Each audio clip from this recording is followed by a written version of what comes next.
ಹಿರಿಯ ನಟ ಧರ್ಮೇಂದ್ರ 89 ವರ್ಷ ವಿಧಿವಶರಾಗಿರೋದು. ಧರ್ಮೇಂದ್ರ ನಿವಾಸಕ್ಕೆ ಬಾಲಿವುಡ್ ತಾರೆಯರು ಈಗ ದೌಡಾಯಿಸಿದ್ದಾರೆ. ವಿಲೆ ಪಾರ್ಲೆ ಸ್ಮಶಾನಕ್ಕೆ ಈಗ ಅಮಿತಾಬ್ ಬಚ್ಚನ್ ಮತ್ತು ಅಮೀರ್ ಖಾನ್ ತೆರಳಿದ್ದಾರೆ. ಧರ್ಮೇಂದ್ರ ಅವರ ಮನೆಗೆ ಆಂಬ್ಯುಲೆನ್ಸ್ ಕೂಡ ಈಗ ಆಗಮಿಸಿದೆ. ಹಿರಿಯ ನಟ ಧರ್ಮೇಂದ್ರ 89 ವರ್ಷ ವಿಧಿವಶರಾಗಿರೋದು. ಕೆಲವು ದಿನಗಳ ಹಿಂದೆ ಅಷ್ಟೇ ಬ್ರೀಚ್ ಕ್ಯಾಂಡಿ ಆಸ್ಪತ್ರೆಗೆ ಅವ್ರನ್ನ ದಾಖಲು ಮಾಡಲಾಗಿತ್ತು. ಆಮೇಲೆ ಸ್ವಲ್ಪ ಆರೋಗ್ಯ ಸುಧಾರಣೆಯಾಗಿತ್ತು. ಅದಾದ ನಂತರ ಅವ್ರನ್ನ ಮನೆಯಲ್ಲಿ ಚಿಕಿತ್ಸೆಯನ್ನು ಕೊಡ್ತಾ ಇದ್ರು. ಈಗ ಸಿನಿಮಾ ರಂಗದಲ್ಲಿ ನಮಗೆ ಹಿರಿಯ ಪತ್ರಕರ್ತರಾಗಿರುವಂಥ ಗಣಪತಿ ಸರ್ ನಮ್ಮ ಜೊತೆಗೆ ಸಂಪರ್ಕಕ್ಕೆ ಸಿಗ್ತಾ ಇದ್ದಾರೆ. ಸರ್ ನಮಸ್ಕಾರ.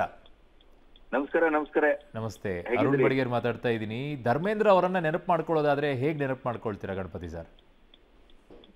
ಧರ್ಮೇಂದ್ರ ಅಂದ್ರೆ ಒಂದು ಆಂಗ್ರಿ ಯಂಗ್ ಮ್ಯಾನಿನ ಒಂದು ಯುಗವನ್ನ ಕಟ್ಟಿದ ಕೆಲವರಲ್ಲಿ ಅವರೊಬ್ರು. ಅಭಿವ್ಯಕ್ತಿಯ ಕ್ರಮಗಳಲ್ಲಿ, ಧ್ವನಿಯ ಮೂಲಕ, ಮತ್ತೆ ಹಾಲಿವುಡ್ ಅಲ್ಲಿ ಆಕ್ಷನ್ ಓರಿಯೆಂಟೆಡ್ ಸಿನಿಮಾಗಳಿಗೆ ಒಂದು ರಿದಮ್ ಅಂತ ಆವರೆಗಿತ್ತು ಅವರು ಪ್ರವೇಶ ಆಗುವಲ್ಲಿವರೆಗೆ.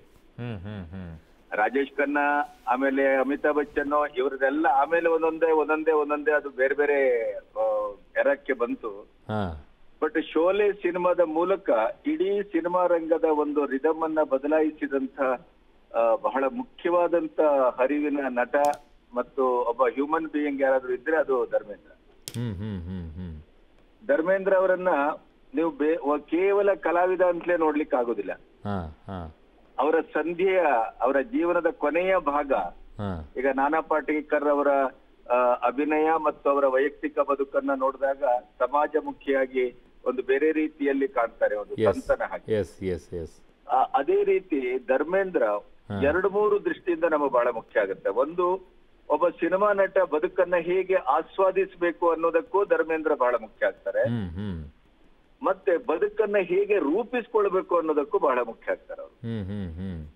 ನಾನು ತುಂಬಾ ಅವರ ಬಗ್ಗೆ ಎಲ್ಲೆಲ್ಲೋ ಓದಿದಾಗ, ಅಮಿತಾಬ್ ಬಚ್ಚನ್ ಅವರ ಲೈಫ್ ಸ್ಕೆಚ್ ಅನ್ನ ಓದಿದಾಗ್ಲೂ ಅವರಲ್ಲಿ ಧರ್ಮೇಂದ್ರ ಬಗ್ಗೆ ತುಂಬಾ ಗಹನವಾಗಿ ಮಾತಾಡ್ತಾರೆ. ಅಂದ್ರೆ ಅವರ ಹೃದಯವಂತಿಕೆ ಬಗ್ಗೆ, ಮತ್ತೆ ಅವರ ಕೃಷಿಯ ಪ್ರೀತಿ ಇದೆಯಲ್ಲ, ಅಲ್ಲಿ ಅವರು ಕೊನೆ ಗಳಿಗೆಯವರೆಗೂ ಹೊಸ ಸಂಶೋಧನೆ ಮಾಡ್ತಾ ಇದ್ರು.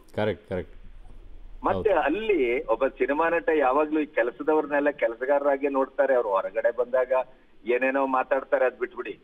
ಆದ್ರೆ ವೈಯಕ್ತಿಕ ಜೀವನದಲ್ಲಿ ಧರ್ಮೇಂದ್ರ ಅವರ ಅಲ್ಲಿಯ ಕೆಲಸಗಾರರೊಟ್ಟಿಗೆ ಅವರೂ ಕೆಲಸ ಮಾಡ್ತಾ, ಅವರೂ ಮಣ್ಣಲ್ಲಿ ಕೈ ಹಾಕಿ ದುಡ್ಕೊಂಡು ಅದನ್ನ ಬೆಳೆಸ್ಕೊಂಡು ಅವರೊಟ್ಟಿಗೆ ಆ ಪ್ರೀತಿಯಿಂದ ಬದುಕಿದೆಯಲ್ಲ, ಅದು ಸಿನಿಮಾ ರಂಗದಲ್ಲಿ ಬಹಳ ಅಪರೂಪ ಇವ್ರೆ.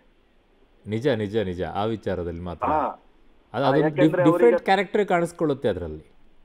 ಆಮೇಲೆ ಹೌದು, ಅಂದ್ರೆ ಮತ್ತೆ ಸಿನಿಮಾದಲ್ಲೂ ಕೂಡ ಬೇರೆ ಬೇರೆ ರೀತಿಯ ಪಾತ್ರಗಳನ್ನು ಮಾಡಿದ್ರು. ಆದ್ರೂ ಧರ್ಮೇಂದ್ರ ಅವರ ಒಟ್ಟು ಅಭಿವ್ಯಕ್ತಿಯನ್ನು ನೋಡಿದಾಗ ಕೊನೆಗೆ ನಿಮಗೊಂಥರ ಸ್ಟೀರಿಯೋ ಟೈಪ್ ಆಗು ಕಾಣ್ತಿತ್ತದು. ಅದು ಪ್ರಶ್ನೆ ಬೇರೆ, ಒಂದೇ ರೀತಿಯಾಗೂ ಕಾಣ್ತಾ ಇತ್ತು. ಆದ್ರೆ ಕನ್ನಡ ಈಗ ನಮ್ಗೆ ಹಿಂದಿ ಚಿತ್ರರಂಗ ಅಂತ ಬಂದಾಗ ಅಲ್ಲಿ ಒಂದು 100 ವರ್ಷದಲ್ಲಿ ಕಾಣುವ ಕೆಲವು ಮುಖಗಳಿದೆಯಲ್ಲ, ಚರಿತ್ರಾರ್ಹವಾದದ್ದು ಅಂತ, ಒಂದು ಯುಗವನ್ನ ಕಟ್ಟಿದಂತ ಕೆಲವು ನಟರು, ಕಲಾವಿದರು ಅಂತ ಬಂದಾಗ ಧರ್ಮೇಂದ್ರನನ್ನ ಹೊರತಾಗಿ ನೀವು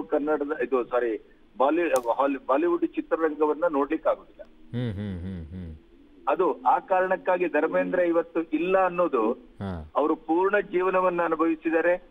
ಮತ್ತೆ ಜೀವನಕ್ಕೆ ಹೇಗೆ ಒಂದು ರೂಪವನ್ನ ಕೊಡಬೇಕು ಅನ್ನೋದಕ್ಕೆ ಕಲಾವಿದನಾಗಿಯೂ ಮನುಷ್ಯನಾಗಿಯೂ ಅವರು ನಮಗೆ ಮಾದರಿ ಆಗ್ತಾರೆ. ಕರೆಕ್ಟ್. ಬಾಲಿವುಡ್ ನಲ್ಲಿರುವಂತ ರಾಜ್ಕುಮಾರ್, ರಾಜೇಶ್ ಖನ್ನಾ, ಧರ್ಮೇಂದ್ರ, ಅಮಿತಾಬ್ ಬಚ್ಚನ್, ಅದೊಂದು ಈ ಯುಗನೇ ಬೇರೆ. ಅದು ಆ ಯುಗ ನೀವು ಈಗ ಅದನ್ನ ನೀವು ಕನಸು ಕಟ್ಲಿಕ್ಕೂ ಸಾಧ್ಯ ಇಲ್ಲ ಅಂತ. ಆಮೇಲೆ ಈ ಹಿಂದಿ ಚಿತ್ರರಂಗದ ಬಹಳ ದೊಡ್ಡ ದೌರ್ಬಲ್ಯ ಅಂದ್ರೆ ಅವರು ಕೇವಲ ಒಂದು ನಟನಾಗಿ, ಕಲಾವಿದರಾಗಿ, ಐಷಾರಾಮಿಯಾಗಿ ಅಥವಾ ಅವರದೇ ಆದಂತ ಒಂದು ನರೇಟಿವ್ ಆದಂತ ಬದುಕನ್ನ ಬದುಕಿದವರು ಮಾತ್ರ. ಅವ್ರು ಯಾವತ್ತು ಸಮಾಜಕ್ಕೋ, ಮನುಷ್ಯತ್ವಕ್ಕೋ, ದೇಶಕ್ಕೋ ಅಥವಾ ದೇಶೀಯತೆಗೋ ಇಂಥದಕ್ಕೆಲ್ಲ ಹೆಚ್ಚು ಬೆಲೆ ಕೊಟ್ಟಂತವ್ರು ನಾವು ಕಾಣೋದೇ ಇಲ್ಲ ಅಲ್ಲಿ. ಈಗ ನೀವು ಸಂಜೀವ್ ಕುಮಾರ್ ಅಂತವ್ರನ್ನ ಎಲ್ಲಿ ಕಾಣ್ತೀರಿ? ಹೌದು. ಆ ತರದವರು ಒಂದು ಇಡೀ ದೇಶೀಯತೆಯ ಒಂದು ಬ್ರ್ಯಾಂಡ್ ಆಗಿ ಹೋದ್ರು ಅವರು. ಕರೆಕ್ಟ್. ಈಗ ಸುನೀಲ್ ದತ್ ಅಂತವ್ರನ್ನ ಎಲ್ಲಿ ಕಾಣ್ತೇವೆ ನಾವು? ಎಕ್ಸಾಕ್ಟ್ಲಿ. ಅಂದ್ರೆ ಅವರಿಗೆ ನೆಲದ ಬದುಕಿನ ಬಗ್ಗೆ ಹೆಚ್ಚು ಕಾಳಜಿ ಇರ್ಲಿಲ್ಲ. ಅವ್ರು ಯಾವಾಗಲೂ ಫ್ಲೈಯಿಂಗ್ ಮೋಡ್ ಅಲ್ಲೇ ಇರುವವರು ಅವರೆಲ್ಲ. ಕಮರ್ಷಿಯಲ್. ಹೌದು, ಕಮರ್ಷಿಯಲ್. ಆದ್ರೆ ಈ ಧರ್ಮೇಂದ್ರ ಇದಾರಲ್ಲ, ಅವರು ಜೀವನದ ಭಯಂಕರ ಸಂವೇದನೆಯ ಆ ಜಗತ್ತಲ್ಲಿ ನಮಗೆ ಬದುಕಿ ಒಬ್ಬ ಕಲಾವಿದ ಅತ್ಯಂತ ಎತ್ತರದಲ್ಲಿ ತನ್ನ ಅಭಿನಯ ಬದುಕಲ್ಲಿ ಬದುಕಿಯೂ ಕೂಡ ಕೊನೆಗೂ ನೆಲದಲ್ಲಿ ಬದುಕೋದು ಹೇಗೆ ಅಂತ ತೋರಿಸ್ಕೊಟ್ಟವರು ನನಗೆ ಧರ್ಮೇಂದ್ರ ಅಂತ ಅನಿಸ್ತದೆ. ಬಟ್ ನಂಗೆ ಕುತೂಹಲ ಬಗ್ಗೆ ಒಂದು ಕಾಡುವಂತ ಪ್ರಶ್ನೆ ಸರ್, ಅನೇಕರನ್ನ ನಾವು ಕನ್ನಡ ಸಿನಿಮಾಗೆ ಕರ್ಕೊಂಡು ಬಂದು ಪ್ರಯತ್ನವನ್ನ ಮಾಡಿದೀವಿ. ಬಟ್ ಧರ್ಮೇಂದ್ರ, ಅಮಿತಾಬ್ ಬಚ್ಚನ್ ಅವ್ರನ್ನು ಕೂಡ ಕನ್ನಡದಲ್ಲಿ ತಂದಾಗಿತ್ತು. ಧರ್ಮೇಂದ್ರ ಅವ್ರ ವಿಚಾರದಲ್ಲಿ ನಾವು ಪ್ರಯತ್ನ ಮಾಡ್ಲಿಲ್ವಾ ಅಥವಾ ಆ ತರ ಇಂಟ್ರೆಸ್ಟ್ ಬರ್ಲಿಲ್ವಾ ಅಂತ? ನೋಡಿ, ನಿಮಗೆ ಎರಡು ತುಂಬಾ ಎಕ್ಸ್ಟ್ರೀಮ್ ಆದಂತದ್ದು. ಈಗ ಧರ್ಮೇಂದ್ರ ಅಂತ ಬಂದ ಕೂಡಲೇ ನಿಮ್ಗೆ ಹೇಮಾ ಮಾಲಿನಿ ಅನಿವಾರ್ಯವಾಗಿ ಬರ್ತಾರೆ. ಎಕ್ಸಾಕ್ಟ್ಲಿ.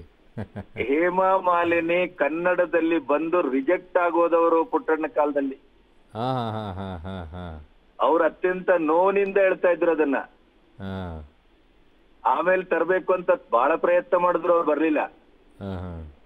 ಇದು ಅನುಷ್ಕಾ ಶೆಟ್ಟಿ ಪ್ರಕರಣದಲ್ಲೂ ಇದೇ ಕಾಣುತ್ತೆ ನಿಮ್ಗೆ. Correct correct correct. ಅವ್ರು ಇಲ್ಲಿ ರಿಜೆಕ್ಟ್ ಆದ್ರು, ಅಲ್ಲಿ ಸೆಲೆಕ್ಟ್ ಆದ್ರು ಅವರು. ಇಲ್ಲಿ ರಿಜೆಕ್ಟ್ ಆದವರು. ಹೇಮಾ ಮಾಲಿನಿ ತಾಯಿ ಮಗಳು ಬಂದು ವಾರಗಟ್ಟೆ ಇಲ್ಲಿ ಕಾದು ಅವರು ಒಂದು ಪರಿತಪಿಸಿದ ಕನ್ನಡ ಚಿತ್ರರಂಗ ಅದು. ಇನ್ನು ಧರ್ಮೇಂದ್ರನ ಕರ್ಕೊಂಬರುವ ಪ್ರಯತ್ನ ಯಾರು ಮಾಡಿಲ್ಲ, ಮತ್ತೆ ಧರ್ಮೇಂದ್ರನ ಕರ್ಕೊಂಬರುವ ಸಾಹಸವನ್ನ ಯಾರು ಮಾಡ್ಲಿಕ್ಕೆ ಹೋಗಿಲ್ವನ ಅಂತ ಅನಿಸ್ತದೆ ನನಗೆ. ಅಲ್ಲ, ನಾನು ಯಾಕೆ ಕೇಳಿದೆ ಅಂದ್ರೆ, ಅಮೃತಧಾರೆ ಚಿತ್ರದಲ್ಲಿ ಅಮಿತಾಬ್ ಬಚ್ಚನ್ ಅವ್ರನ್ನ ಎಂಟ್ರಿ ಕೊಡುವಂಥದ್ದನ್ನು ನಾವು ನೋಡಾಗಿತ್ತು. ಆದ್ರೆ ಆ ರೀತಿಯಾಗಿ ಗೆಸ್ಟ್ ಅಪಿಯರೆನ್ಸ್ ಆಗಿ ಕೂಡ ಧರ್ಮೇಂದ್ರ ಅವ್ರನ್ನ ಕರ್ಕೊಂಡು ಬರುವಂತ ಪ್ರಯತ್ನ ಯಾವ ನಿರ್ದೇಶಕರಿಗೂ ಬರ್ಲಿಲ್ವಾ ಅಥವಾ ಬಂದ್ರು ಕೂಡ? ನೋಡಿ, ಮಾಡ್ಲಿಲ್ಲ. ನಸೀರುದ್ದೀನ್ ಶಾ ಬಂದ್ರು, ನಾನಾ ಪಾಟೇಕರ್ ಹೌದು ಹೌದು ಹೌದು ಬಂದಿದ್ದಾರೆ. ಈಗ ನಿಮಗೆ ಮಲಯಾಳಂ ಇಂದ ಎಲ್ಲರೂ ಬಂದ್ರು. ಹೌದು, ತೆಲುಗು ಇಂಡಸ್ಟ್ರಿ ಬಂದಿದ್ದಾರೆ, ತಮಿಳಿಂದ ಬಂದಿದ್ದಾರೆ, ಮಲಯಾಳಂ ಇಂದ ಬಂದಿದ್ದಾರೆ, ಎಲ್ಲರೂ ಬಂದಿದ್ದಾರೆ. ಹಿಂದಿಯಿಂದ ನಾವು ಆಗ ಒಂದು ಲಿಸ್ಟ್ ಮಾಡಿದೇವಲ್ಲ, ರಾಜ್ಕುಮಾರ್ ಇರ್ಬೋದು ಅಥವಾ ಈ ಧರ್ಮೇಂದ್ರ, ಆ ತರದ ಒಂದು ಎರದಲ್ಲಿ ಆ ಪೀಕ್ ಅಲ್ಲಿ ಯಾರನ್ನೂ ತರ್ಲಿಕ್ಕೆ ಕನ್ನಡದವ್ರಿಗೆ ಸಾಧ್ಯ ಆಗಿಲ್ಲ. ಅದು ತುಂಬಾ ಪೀಕ್ ಅಲ್ಲಿ ಇದ್ದಂತಹ ಕ್ಯಾರೆಕ್ಟರ್ ಎಲ್ಲ. ಅಮಿತಾಬ್ ಬಚ್ಚನ್ ಬಂದದ್ದು ಕೂಡ ಈ ಅವರ ಜೀವನದ ಕೊನೆಯ ಭಾಗದಲ್ಲಿ, ಅದು ಕಷ್ಟದ ಸಂದರ್ಭದಲ್ಲಿ, ಕೊನೆಯ ಭಾಗದಲ್ಲಿ ಬಂದದ್ದು. ಇನ್ನು ನೀವು ಕಲಾತ್ಮಕ ಅಥವಾ ಬ್ರಿಡ್ಜ್ ಸಿನಿಮಾ ಅಂತ ಬಂದಾಗ ನಸೀರುದ್ದೀನ್ ಶಾ ಮತ್ತೆ ಈಗ ಇವನ್ ಅನಿಲ್ ಕಪೂರ್ ನಮ್ಮಲ್ಲಿ ಆರಂಭ ಬಂದಿದ್ದಾರೆ. ಹೌದೌದು, ನಾನಾ ಪಾಟೇಕರ್, ಅನಿಲ್ ಕಪೂರ್, ನಸೀರುದ್ದೀನ್ ಶಾ ಇವರೆಲ್ಲ ಎಂಟ್ರಿ ಕೊಟ್ಟಾಗಿದೆ. ಅನಿಲ್ ಕಪೂರ್ ಫಸ್ಟ್ ಸಿನಿಮಾನೇ ಕನ್ನಡ. ಹೌದು ಹೌದು.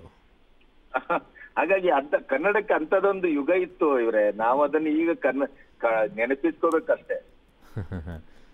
ಬಟ್ ಕನ್ನಡಕ್ಕೆ ಈ ಕ್ಯಾರೆಕ್ಟರ್ ಬಗ್ಗೆ ಪ್ರಯತ್ನನೇ ಮಾಡ್ಲಿಲ್ಲ ಅನ್ಸುತ್ತೆ, ಅಥವಾ ಇಲ್ಲ ಧರ್ಮೇಂದ್ರ ಬಗ್ಗೆ ಅಂತ ಪ್ರಯತ್ನಗಳಾಗಿಲ್ಲ. ಅಲ್ಲ, ಕ್ಯಾರೆಕ್ಟರ್ಗಳಿಗೆ ನೀಡ್ ಅನಿಸ್ಲಿಲ್ಲ ಅಂತನೋ ಅಥವಾ ಅವ್ರನ್ನ ಕರ್ಕೊಂಡ್ ಬರಕ್ ಸಾಧ್ಯನೇ ಇಲ್ಲ ಅಂತ ಬಜೆಟ್ ಸಮಸ್ಯೆನೋ? ಆಮೇಲೆ ನೀವು ಧರ್ಮೇಂದ್ರ ಸಿನಿಮಾ ನೋಡಿದಾಗ ನಾವು ಸುಮ್ಮನೆ ಒಂದು ಮಾತಾಡುವಾಗ ಅದನ್ನ ನನಗೀಗ ಮನಸ್ಸಿಗೆ ಬಂತು, ಧರ್ಮೇಂದ್ರನಂತ ಒಂದು ಪಾತ್ರವನ್ನ ಕನ್ನಡಕ್ಕೆ ಕರ್ಕೊಂಬರೋದು ಕನ್ನಡ ಚಿತ್ರರಂಗದ ಮಿತಿಗೆ ಅದು ಬಹಳ ಭಾರ ಅಂತ ಅನ್ಸ್ಬಿಡ್ತಾ ಅಂತ. ಐ ಥಿಂಕ್ ಸೊ, ಸೇಮ್ ಹಂಗೆ ಅನಿಸ್ತಾ ಇದೆ ನನಗೂ.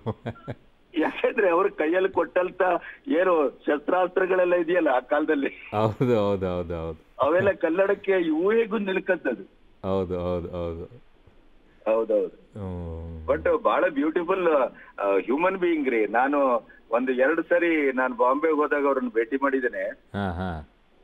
ಬಟ್ ಸುನಿಲ್ ಶೆಟ್ಟರೊಟ್ಟಿಗೆ ನಾನು ಹೋಗಿದ್ದೆ. ಬಟ್ ಬಹಳ ವಂಡರ್ಫುಲ್ ಮ್ಯಾನ್.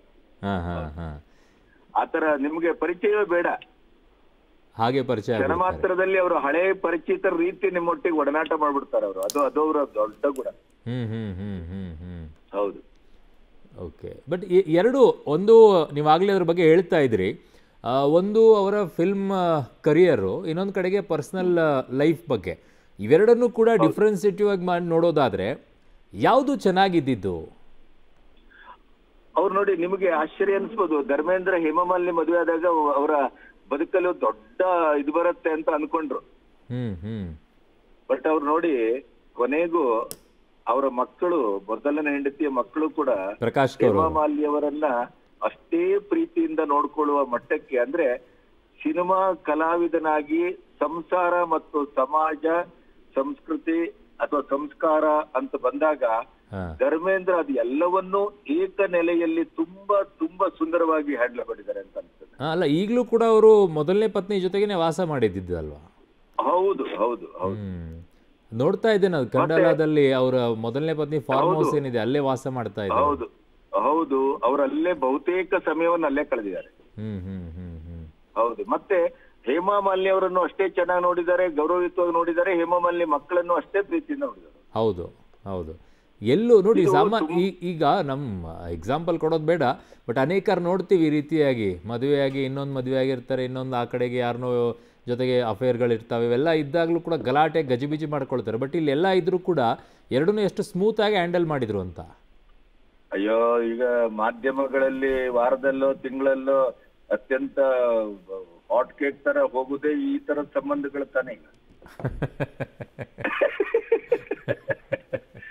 ನಮ್ಮ ಕನ್ನಡದಲ್ಲಿ ಇಷ್ಟೆಲ್ಲ ನಮಗೆ ಸಿಗ್ತದೆ ಅಂತ ನಮಗೂ ನಲ್ಲಲ್ಲಿ 40 ವರ್ಷದ ಪತ್ರಿಕೋದ್ಯಮ ನನಗೆ ಗೊತ್ತಿರ್ಲಿಲ್ಲ. ಅಲ್ಲ, ಅಷ್ಟೆಲ್ಲ ಇದ್ರೂ ಕೂಡ ಧರ್ಮೇಂದ್ರ ಅವರು ಅದನ್ನ ಎಷ್ಟು ಚೆನ್ನಾಗಿ ಮ್ಯಾನೇಜ್ ಮಾಡ್ಕೊಂಡು ಹೋದ್ರು ಅಂತ ಲೈಫಲ್ಲಿ. Beautiful beautiful. ಧರ್ಮೇಂದ್ರ ಒಬ್ಬ ಬಹಳ ದೊಡ್ಡ ಮನುಷ್ಯನ್ರಿ. ಅದು ಧರ್ಮೇಂದ್ರ ಬಗ್ಗೆ ಮಾತಾಡುವಾಗ ಹೃದಯ ತುಂಬಿ ಬರುತ್ತೆ. ಯಾಕಂದ್ರೆ ಅವರು ಪ್ರತಿಯೊಂದು ವಿಷಯವನ್ನು ಮತ್ತೆ ಒಂದು ನೆನಪಿಡಿ ಸರ್, ಏನು ಅಂದ್ರೆ ಈ ನೆಲವನ್ನ, ಮಣ್ಣನ್ನ, ಪ್ರಕೃತಿಯನ್ನ, ಪರಿಸರವನ್ನ, ಪ್ರಾಣಿಗಳನ್ನ, ಈ ತರದ್ದೆಲ್ಲ, ಅದ್ರ ಒಂದು ಪ್ರಾಣಿ ಅನ್ನೋದನ್ನ ತೆಗೆದು ಬದಿಗಿಡಿ, ಪ್ರಾಣಿ ಪ್ರೀತಿ ಮಾಡಿದವರೆಲ್ಲ ಇವತ್ತೇನಾಗಿದ್ದಾರೆ ಅಂತ ನಮ್ಗೆ ಗೊತ್ತಿದೆ. ಆದ್ರೆ ಧರ್ಮೇಂದ್ರನ ವಿಷಯದಲ್ಲಿ ನಾನು ಹೇಳುದಿದ್ರೆ ಈ ಪ್ರಾಕೃತಿಕವಾದಂತ ಪ್ರೀತಿ ಇದೆಯಲ್ಲ, ಅದು ಸಮಷ್ಟಿ ಪ್ರೀತಿಯನ್ನ ತಂದು ಕೊಡ್ತದೆ. ನಾನು ಫ್ಯೂ ಮಂತ್ಸ್ ಬ್ಯಾಕ್ ಒಂದಿಷ್ಟು ವಿಡಿಯೋಗಳನ್ನೆಲ್ಲ ನೋಡ್ತು, 1 ವರ್ಷ ಆಯ್ತು ಅನ್ಸುತ್ತೆ ಆಲ್ಮೋಸ್ಟ್ ಆಲ್.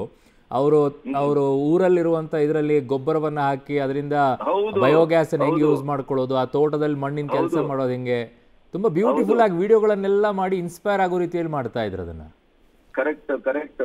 ಈ ಅವರು ಸಬ್ಜಿ ಬೆಳೆಯೋದು ಹೇಗೆ, ಆಲೂಗಡ್ಡೆ ಬೆಳೆಯೋದು ಹೇಗೆ ಅಂತೆಲ್ಲ ಹೇಳ್ತಾ ಇದ್ರು. ಹೌದು, ತುಂಬಾ ಆ ಏಜ್ ಅಲ್ಲೂ ಅಷ್ಟು ನಮ್ಗೆ ಶಾಕ್ ಅನ್ಸೋದು, ಏನ್ ಈ ಏಜ್ ಅಲ್ಲಿ ಹಿಂಗೆಲ್ಲ ಕೆಲಸ ಮಾಡ್ತಾರೆ ಇವರು ಅಂತ ಹೇಳಿ. Correct correct correct correct.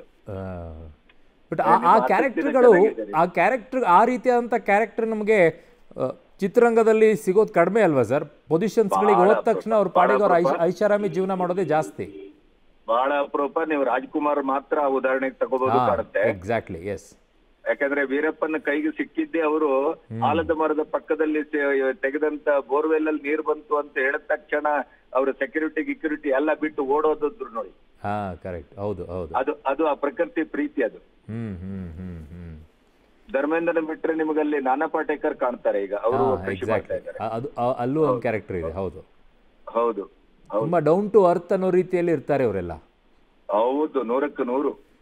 But ಅಷ್ಟೆಲ್ಲ ಚಿತ್ರಗಳನ್ನ ಮಾಡಿ, ಅಷ್ಟೆಲ್ಲ ಬ್ಲಾಕ್ ಬಾಸ್ಟರ್ ಚಿತ್ರಗಳನ್ನ ಕೊಟ್ಟರು ಕೂಡ ಆ ಅಮಲು ಅನ್ನುವಂಥದ್ದು ತಲೆಗೆ ಇರ್ಲಿಲ್ಲಲ್ಲ ಸರ್? ಬಹಳ ಅಪರೂಪ ಇದು ಅಂತ. ಅದು ಅಪರೂಪ ಮರರೆ. ಅದು ಭಾರಿ ಅಪರೂಪ. ಇಲ್ಲಿ ನೋಡಿ, 3-4 ಸಿನಿಮಾ ಮಾಡಿದ ತಕ್ಷಣ ನೀವು ಕೊನೆ ಫೋನ್ ಎತ್ತುದಿಲ್ಲ. ಅವರು ಒಂದೇ ಸಿನಿಮಾ ಮಾಡಿದ್ರೇನೆ ಕೈ ಹಿಡಿಯಕ್ಕಾಗಲ್ಲ. ಒಂದ್ ಸಿನಿಮಾ ಮಾಡಿದ್ರೆ ಕೈ ಹಿಡಿಯಕ್ ಸಿಗೋದಿಲ್ಲ ಅವರು. ಹೌದು ಹೌದು ಹೌದು. ಇಲ್ಲ, ಅದಕ್ಕಾಗೇನೆ ಹಳೆ ಕಲಾವಿದರ ಬಗ್ಗೆ ನಾವು ಮತ್ತೆ ಮತ್ತೆ ಮತ್ತೆ ಮತ್ತೆ ನೆನಪಿಸ್ಕೊಳ್ಳೋದು ಇದೇ ಕಾರಣಕ್ಕಾಗಿ. ಎಕ್ಸಾಕ್ಟ್ಲಿ, ಹೌದು. ಈಗ ಹೊಸ ತಲೆಮಾರು ಯಾವುದನ್ನ ಸಾಧಿಸಿದೆ ಅಂತ ಕೇಳಿದ್ರೆ ನಮಗೆ ಏನೂ ಹೇಳಲಿಕ್ಕೆ, ನಿಮ್ಗೆ ಇಷ್ಟೊತ್ತು ಮಾತಾಡ್ಲಿಕ್ಕೆ ಅವಕಾಶ ಇರುವುದಿಲ್ಲ, ಇಷ್ಟೊತ್ತು ಮಾತಾಡ್ಲಿಕ್ಕೆ ಆಹಾರವೇ ಸಿಗುದಿಲ್ಲ. ನಮಗ್ ನೋಡಿ, ಧರ್ಮೇಂದ್ರ ಹೊರಗಡೆಯವರು, ಹಿಂದಿ ಚಿತ್ರರಂಗದವರು, ಕನ್ನಡದವರು ಅಲ್ಲ. ಆದ್ರೆ ಅವ್ರು ಕನ್ನಡಕ್ಕೆ ಬಂದೋದವರು ಅಲ್ಲ.